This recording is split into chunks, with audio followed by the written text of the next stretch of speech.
Կանաբար այդ ճանապարհով գնացող մարդիկ հիմա էլ պետք է մտածեն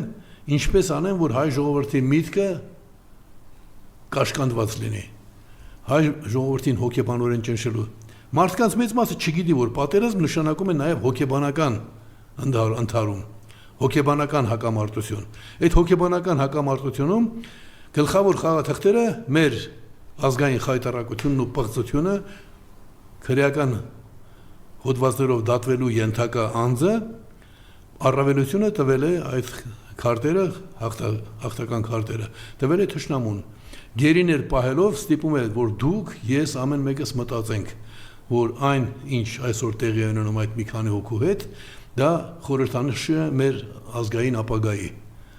Դա ամենածանր հարվածն է, որ կարելի է հասցնել։ Եվ երբ Թրամփը ակնարկում է, որ այդ հարցն էլ միանգամից լուծենք ու սա ասում է,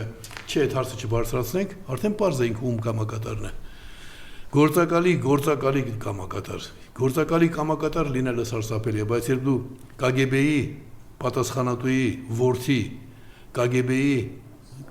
կանոններով ապրող Ալիևի կամակատարն ես դառնում, բնականաբար դու պիտի կռվես քո ժողովրդի դեմ։ Ես լուծումը տվել եմ, դիմադիր կլինեն, պարլամենտական կլինեն, նիկոլական կլինեն, Նիկոլի թիմից կլինեն, թե հակառակը, բոլորը այսօր մի բան ունենալու։ Մեր ժողովուրդը արժանի չէ նրան, որ կոռուպցիոն հանցագործության, կազմակերպված հանցագործության տրամադրված եւ դա իրականացնող անձը շարունակի տնօրինել մեր ճակատագիրը։